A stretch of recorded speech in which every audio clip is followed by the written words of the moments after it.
देखिए बेटे, आज का जो नया टॉपिक है इसका नाम है nature of flow of liquid. Nature की लिक्विड किस तरह से फ्लो करते हैं। तो लिक्विड के फ्लो करने का तरीका एग्जैक्टली वही होता है। जब स्कूल की छुट्टी होते समय तुम्हारा स्कूल के गेट से निकलने का एक तरीका होता है, एक पैटर्न होता है। और ये जो पैटर्न है ये तुम्हारे स्कूल से निकलते समय दो तरह के हो सकते हैं। ऐसे ही लिक्विड के फ्लो के जो तरीके हैं, जो नेचर है उसका फ्लो का, वो भी दो तरह का हो सकता है।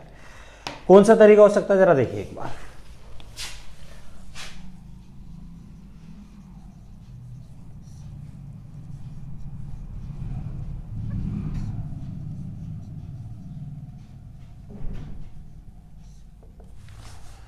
सबसे पहला तरीका ये हो सकता है कि ये कुछ पार्टिकल्स हैं,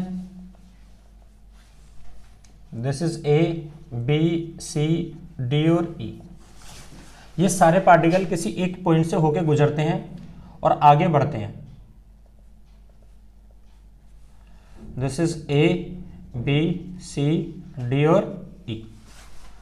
तो ये सारे पार्टिकल जब किसी एक पॉइंट से होकर गुजरते हैं, ये वाले तो एक पॉइंट से होके गुजरते हैं और आगे बढ़ते हैं, तो हमने देखा जो सीक्वेंस इनका पहले था वही सीक्वेंस इनका अभी भी है।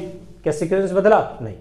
और हमने देखा कि यहां से अगर ए पार्टिकल अगर क्रॉस करके जाता है तो ए पार्टिकल की वेलोसिटी इस पॉइंट पर अगर v1 है, v1 suppose to be 4 metre per second, तो यहाँ से b पार्टिकल जाता है उसकी भी 4 मीटर पर सेकेंड है, c की भी 4 मीटर पर सेकेंड है, d की भी उतनी है और e की भी उतनी है। लेकिन जब ये किसी दूसरे पॉइंट को क्रॉस करके जाते हैं तो हमने देखा हो सकता है यहाँ पर इसकी वेलोसिटी कुछ अलग हो गई। यहाँ पर देखा हमने इसकी वेलोसिटी हुई 10 मीटर पर सेकेंड a की, तो क्या देखा b की भी 10 होगी, c की भी 10 होगी, d की भी 10 होगी और e की भी 10 होगी। इसका मतलब ये हुआ कि जिस डायरेक्शन में एक पार्टिकल चल रहा है उसी डायरेक्शन में प्रोसीडिंग पार्टिकल भी चल रहे हैं। एक के बाद एक पार्टिकल हमेशा उसी डायरेक्शन में चल रहा है जिस डायरेक्शन में उससे पहले वाला चल रहा है। एक तो ये हो रहा है। नंबर दूसरा, सारे के सारे पार्टिकल एक डायरेक्शन में तो चल रहे हैं। नंबर दूसरा, एक ही सीक्वेंस में भी चल रहे हैं। और नंबर तीसरा, जब किसी एक पॉइंट को क्रॉस करके जाते हैं तो वहां पर एक पार्टिकल की जो वेलोसिटी है वही वेलोसिटी हर एक पार्टिकल की उस पॉइंट पर है। ऐसा मोशन, ऐसा फ्लो लिक्विड का जिसमें हर एक पार्टिकल जब किसी एक पॉइंट को क्रॉस करता है तो उसकी वेलोसिटी, उसकी डायरेक्शंस और उनका सीक्वेंस वही होता है जो प्रोसीडिंग पार्टिकल्स का होता है। ऐसा वाला जो मोशन है उसी को हम क्या कहते हैं? स्ट्रीमलाइन फ्लो कहते हैं। क्या कहते हैं? Streamline flow. तो स्ट्रीमलाइन फ्लो की बात समझ में आ गई कि जब पार्टिकल किसी एक पॉइंट को पास करके जाएंगे तो सबके सीक्वेंस वही होंगे, सबकी डायरेक्शन वही होगी जो पहले वाले पार्टिकल के चलने की है। नंबर तीसरी बात, सबकी वेलोसिटी एक पॉइंट पर वही होगी जो पहले वाले पार्टिकल की है। ये कोई जरूरी नहीं है कि अगर इस वाले पॉइंट पर इसकी वेलोसिटी 4 मीटर पर सेकंड है तो इस पर भी 4 हो सकता है 4 हो, लेकिन इट इज नॉट नेसेसरी कि इस पर 4 है तो इस पर भी 4 ही है। लेकिन जिस पॉइंट पर एक पार्टिकल की ने एक अपनी वेलोसिटी अचीव कर ली, उसी पॉइंट पर उससे पीछे वाले जितनी पार्टिकल्स हैं उनकी वेलोसिटी भी उस पॉइंट पर उतनी रहेगी। अगर ऐसा फ्लो है तो ऐसे फ्लो को हम फिजिक्स में कहते हैं streamline flow.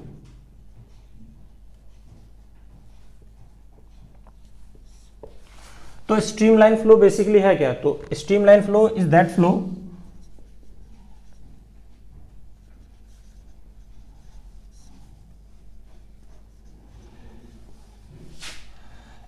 Flow of liquid in which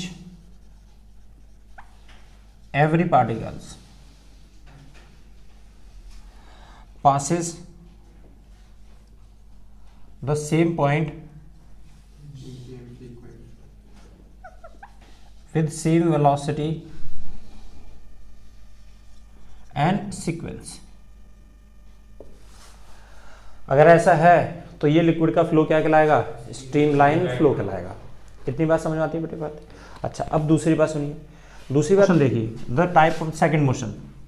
अगर मैं आपसे बोलता हूं कि कुछ ये पार्टिकल्स हैं,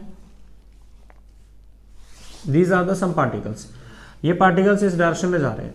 अब देखना जरा, ये पार्टिकल है ए बी सी डी और ये कितना है? ई। ये किसी एक पॉइंट से होके गुजरते हैं और आगे की तरफ बढ़ते हैं, तो ये वही पार्टिकल्स। तो ये पार्टिकल है ए, ये कौन सा है? सी, ये कौन सा है? बी, ये कौन सा है? ई और ये कौन सा है? डी। तो जब ये सारे पार्टिकल किसी एक पॉइंट से होके गुजरते हैं तो हम ये देखते हैं कि इनका सीक्वेंस बदल जाता है। अगर इनका ये सीक्वेंस बदल रहा है तो हम ये सोचते हैं इनका सीक्वेंस क्यों बदल रहा होगा? तो आंसर है इनका सीक्वेंस इसलिए बदल रहा होगा पक्का, क्योंकि हुआ क्या है यहाँ पर? यहाँ पर पहले कौन चल रहा था, तो ए के बाद पीछे कौन चल रहा था, सी और फिर बी, तो ए के पीछे बी था ना, लेकिन यहाँ पे ए के पीछे कौन आ गया, सी। तो सी बी को कैसे पीछे कर सकता है, तो आंसर है तब पीछे कर सकता है जब सी अपनी वेलोसिटी बढ़ा ले। तो पक्का इस सी ने क्या करा होगा, अपनी वेलोसिटी को इंक्रीज किया होगा, तभी तो यहाँ पहुंचा है। अरे सी ने अपनी वेलोसिटी को बढ़ाया और इसको ओवरटेक करा बी को, और कहाँ पहुंच गया, इसकी जगह पहुंच गया। एग्जैक्टली यहाँ पर क्या करा होगा, तो यहाँ पे ई किससे, डी से पहले नहीं आ गया, ई डी से पहले आ गया, तो सी ई ने क्या करा होगा, तो ई ने अपनी स्पीड को बढ़ाया होगा और ओवरटेक किया होगा किसको, डी को, और इससे आगे चला गया। इसका किसी एक पॉइंट को क्रॉस करके जाते हैं तो पक्का इन सब की वेलोसिटीज भी कैसी होती है, अलग अलग होती है। कैसी होती है, अलग अलग होती है। और सबकी चलने वाली जो डायरेक्शन होती है, ये वाला, इसकी चलने की डायरेक्शन, इसकी चलने की डायरेक्शन, वो भी कैसी है, अलग अलग है। तो ये इधर से होकर गुजर रहा है, कोई इधर से गुजर रहा है, कोई सीधे चल रहे हैं। तो हम ये देखते हैं कि ये वाला लिक्विड का मोशन, जिसमें जब ये पार्टिकल किसी एक पॉइंट को क्रॉस करके जाते हैं, तो क्रॉस करने के बाद इन सबका सीक्वेंस भी सेम नहीं रहता है, इनकी डायरेक्शन भी सेम नहीं रहती है, और इनकी वेलोसिटी भी बदल जाती है। ये वाला जो फ्लो है लिक्विड का, इसे हम कहते हैं टर्बुलेंट फ्लो। क्या कहते हैं, टर्बुलेंट फ्लो।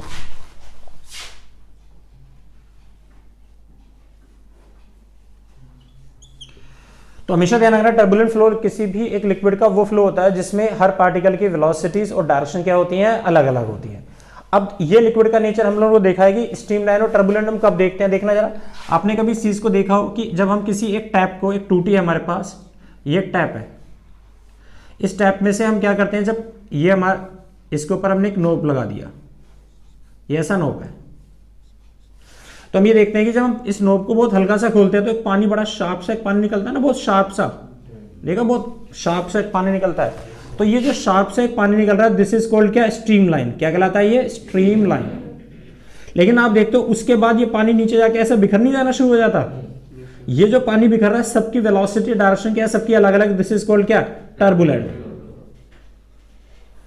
स्ट्रीम लाइन किसे कहते हैं, बेसिकली शांत पानी को कहते हैं, जो पानी बिल्कुल शांत फ्लो होता है, बिल्कुल शांतली फ्लो होता है, साइलेंट फ्लो होता है, दिस इज कॉल्ड क्या, स्ट्रीम लाइन।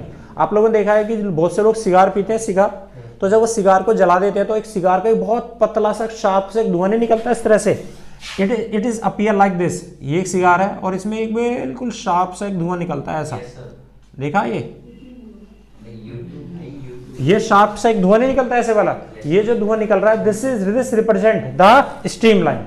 लेकिन आपने देखा होगा ये वाला धुआं भी ऊपर जाके कैसा होता है, ऐसा बिखर जाता है, तो ये क्या हो जाता है, इट बिकेम टर्बुलेंट। समझ में। तो एक इसी तरह से जब हम एक टैप को खोलते हैं, जब उसकी बहुत हल्का सा खोलते हैं, तो व्हाट वी बेसिकली ऑब्जर्व, हम ये ऑब्जर्व करते हैं कि ये कैसा नहीं चलेगा, बहुत शार्प सा पानी जाता है, this is behave as a stream line. लेकिन उसके बाद क्या होता है, विद द ग्रेविटी इफेक्ट क्या होता है, इसकी वेलोसिटी कैसी हुई, यहाँ से ये कैसा बन गया, इट बिकेम टर्बुलेंट। इसी तरह से अभी हमने देखा यहाँ पे एक सिगार को जब जलाते हैं तो स्टार्टिंग में कैसी होती है, स्ट्रीम लाइन, ऊपर जाके कैसी हो जाती है, टर्बुलेंट। और टर्बुलेंट कैसा और भी आप देख सकते हो, जैसे कि हमने देखा कि यहाँ से पानी फ्लो कर रहा है, ये स्ट्रीम लाइन से, ये स्ट्रीम लाइन से, इसके बीच में एक पोल आ गया, तो जब ये पोल आता है तो हम देखते हैं ये लिक्विड यहाँ से यूं हो गया, ये लिक्विड यहाँ से यहाँ चला गया, ये लिक्विड यहाँ लेयर यहाँ आ गई, ये लिक्विड की लेयर यहाँ आ गई, तो हम क्या देखते हैं यहाँ पे सारा क्या होता है, मिसमैच हो जाता है ना, सारा पानी ऐसा गोल इधर आसपास में ऐसा रैंडमली घूमने लगता है। तो कोई भी एक पानी के बीच में कोई भी एक बैरियर डालते हो तो वो पानी क्या होता है, जो सिंपल फ्लो रहा होता है उसके चारों तरफ ऐसा रैंडम हो जाता है। तो ये वाला लिक्विड जो पहले फ्लोर था वो कौन सा था, स्ट्रीमलाइन, उसके बाद कैसा हो गया, रैंडम हो गया। रैंडम मतलब कैसा हो गया, टर्बुलेंट हो गया। नहीं है वैसा समझ में।